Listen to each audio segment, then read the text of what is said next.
अपने कर्म से ही बनते हैं स्वर्ग नरक। एक वृद्धा की मृत्यु हो गई, यमदूत उसे लेने आए। औरत ने यमदूतों से पूछा कि वह उसे स्वर्ग में लेकर जाएंगे या नरक में। यमदूत बोले, दोनों स्थानों में से कहीं नहीं, तुमने इस जन्म में बहुत ही अच्छे कर्म किए हैं, इसलिए तुम्हें प्रभु के धाम लेकर जाएंगे। वृद्धा खुश हो गई, लेकिन यमदूतों से कहा उसने स्वर्ग नरक के बारे में लोगों से बहुत सुना है, इसलिए वह इन दोनों स्थानों को भी देखना चाहती है।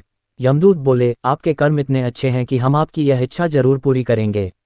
यमदूत वृद्धा को लेकर सबसे पहले नरक में पहुंचे। वहां वृद्धा को जोर जोर से रोने की आवाज सुनाई दी।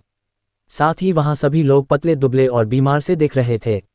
वृद्धा ने एक व्यक्ति से पूछा कि उन लोगों की ऐसी हालत क्यों है। वह बोला, मरने के बाद जब से यहाँ आए हैं उन लोगों ने एक दिन भी खाना नहीं खाया। वृद्धा की नज़र एक विशाल पतीले पर पड़ी जो करीब 300 फुट ऊंचा होगा। उसमें से बहुत ही शानदार खुशबू आ रही थी। वृद्धा ने उस आदमी से पतीले के बारे में पूछा तो उसने बताया कि इसमें बहुत ही स्वादिष्ट खीर है, लेकिन वह इसे खा नहीं सकते क्योंकि पतीला बहुत ही ऊंचा है। वृद्धा को उन पर काफ़ी तरस आया और सोचने लगी कि ईश्वर ने शायद इन लोगों को यही सजा दी है। इसके बाद यमदूत वृद्धा को स्वर्गलोक लेकर पहुंचे। वहां काफ़ी सुहावना मौसम था और लोग भी खुश दिख रहे थे। स्वर्गलोक में भी वृद्धा की नज़र ऐसे ही 300 फुट ऊंचे पतीले पर पड़ी। उसमें से भी बहुत अच्छी खुशबू आ रही थी। पता चला कि उसमें भी ऐसी ही स्वादिष्ट खीर है जिसे लोग खाते हैं और हंसी खुशी रहते हैं। वृद्धा ने लोगों से पूछा कि वे लोग इतने ऊंचे पतीले से खीर कैसे खा लेते हैं, जबकि नरक में तो लोग भूख से बेहाल हैं।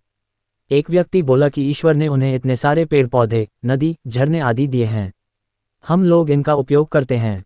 पेड़ की लकड़ी से हम लोगों ने एक बहुत ही ऊंची सीढ़ी बनाई और आसानी से पतीले तक पहुंच गए।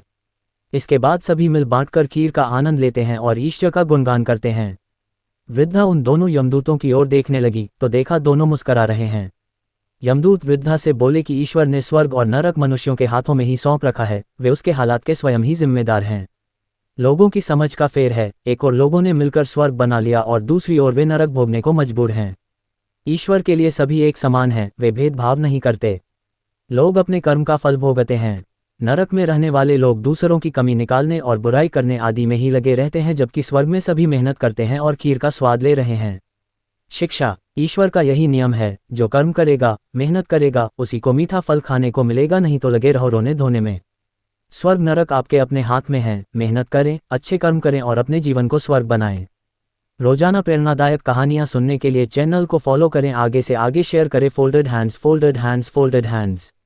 धन्यवाद।